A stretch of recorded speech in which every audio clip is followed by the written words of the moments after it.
with the hair and you are trying to pull it out.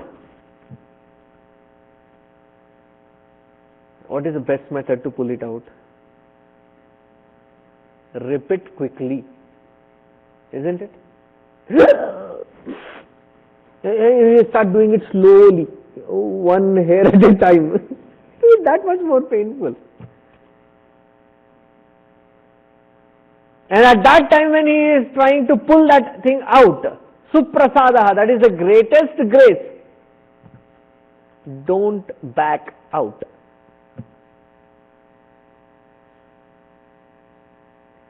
In fact, Kunti Devi says, if there are enough troubles in life, it means you are closer to God. Her calculation is totally different. Therefore, O Lord, because whenever I was in trouble, I knew you were just around. Therefore, I don't mind having troubles, so that the mind is constantly thinking of you. So my question is, should the external experiences of troubles and misery be the judgment for our life and growth? Or if that experience of the external world and its pain turns our mind towards God, isn't that experience worthwhile? Can that experience be called as a bad experience?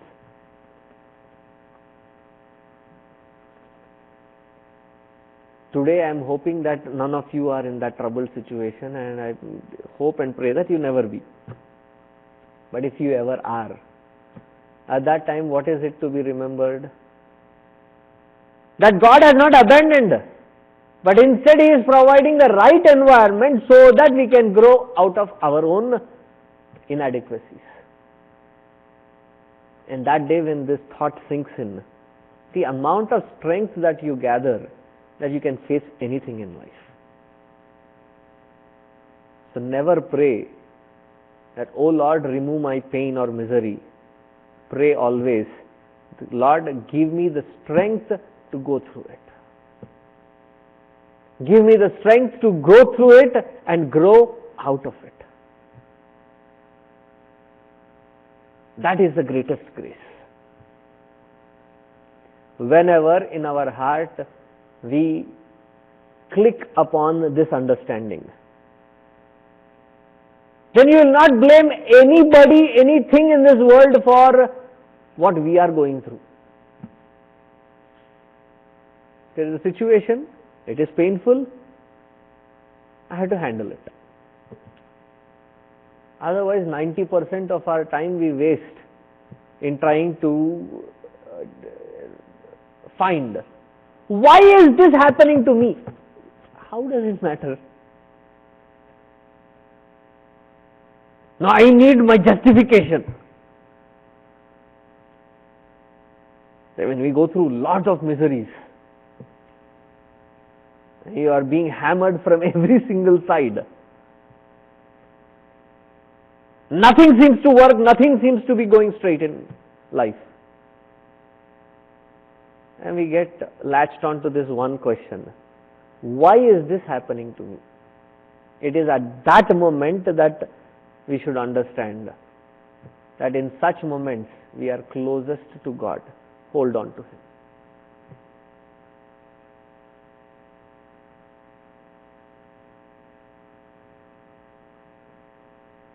Don't try to find the question why. Why is not the most intelligent question in this world. Instead, at that moment, ask, why not? Why should I avoid it? Let me go face it. And that strength comes from this confidence that that experience as well is nothing but His grace alone. Supreme grace. Suprasadaha. Always remember, Bhagavan Rama himself, when he took the Manushya avatar, continuously. Was there any pleasant moment in his life? The kingdom that was given on a golden platter was snatched. Okay. You snatch them, or they were asked to get out of the kingdom barefoot. Because Bharata snatches even the footwear. Barefoot. Sita ji is abducted. And he was in the clauses. There was one clause that he cannot enter any kingdom. Because Manthara she had a very sharp, crooked mind. And if he ever goes into other kingdoms and they become an ally to him, and they wage a war against Bharata, Bharata would not stand that force of Rama. Therefore, he would not enter any kingdom or make any associations.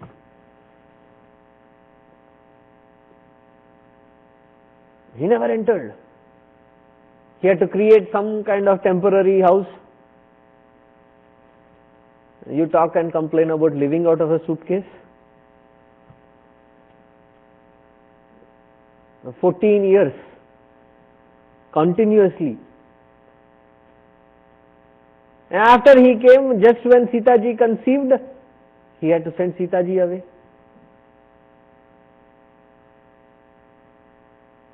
Because he had to think that if he had this kind of a person, and if that becomes a rumor. One Mahatma ji puts it very beautifully. It touched my heart. He said, Bhagwan Rama took the most daring decision in sending Sita ji away. By sending Sita ji away, even to this date, nobody questions the character of Sita ji. They question the decision made by Rama. So he pulled all the attention towards him rather than Sita ji. And even in doing so, he made sure that that kind of blemish does not impact Sita ji or the kids to be born. If he would have sent her to Janaka. Janaka was still around. So from one palace to the other, the environment will still be very dicey. Instead, he sends them to an ashram. Having sent to the ashram, the environment is sattvic, non-judgmental environment. And in that non-judgmental environment, the kids can really grow and flourish well. Therefore, he did not send her to Janaka. He sends her to Valmiki ji's ashram. And what a difficult decision to make.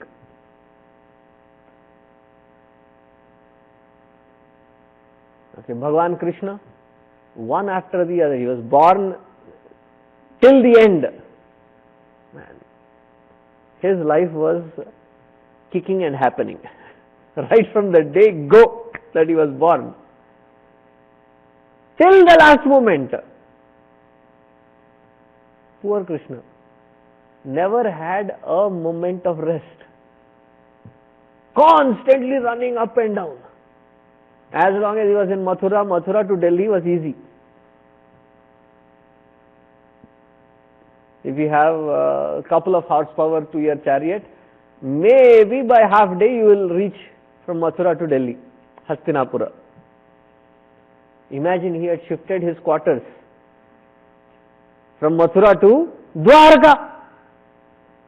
Dwarka to Hastinapura, constantly flying up and down. If he had a horse miles, like you have the flying miles today, he would have had a platinum executive or something. He was constantly running up and down. Any upheaval, any kind of disturbance anywhere in that, he would have to be there present. This is himself.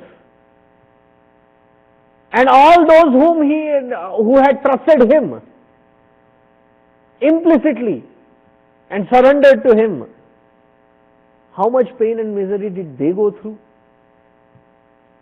And not for 1 year or 2 years, 80 plus years of their life was in constant misery. Now suddenly Bhagavan will come, our life will change, nothing will change. Because Bhagavan was there with them. All that he gave them was the clarity and the strength to go through it. That is the greatest gift if we can learn through the scriptures. Whenever that hits home, that I have to keep my head up in and through all these situations and not allow it to sink me down. Why? Because God has a reason for me to go through this, to strengthen me and to grow. Then we will value our tears. Otherwise, small little silly thing happening, Ganga, Yamuna, Saraswati, what happened? My life sucks. You are the sucker at the other end.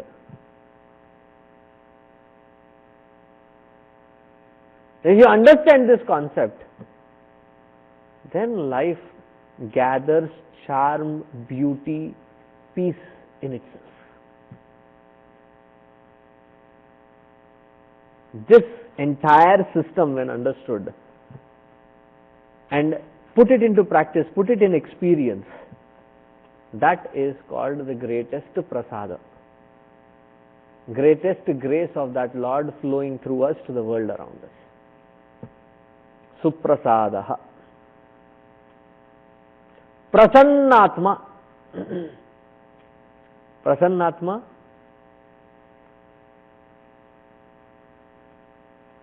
If we claim ourselves to be wise and we don't enjoy our life, there is something oxymoronish with our life. Because wisdom has to go hand in hand with happiness. Wisdom has to go hand in hand with humility. Wisdom has to go hand in hand with being grounded.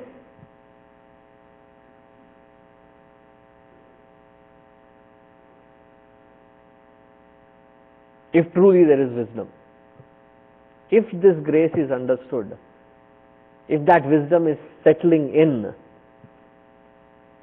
how would be our life? Prasanna Atma.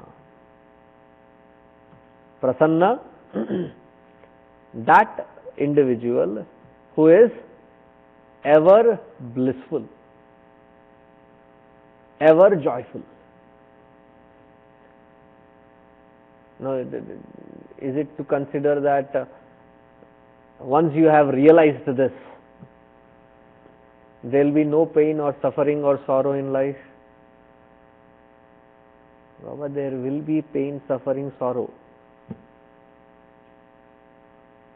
In spite of the pain, it is a choice if I have to suffer through it or not.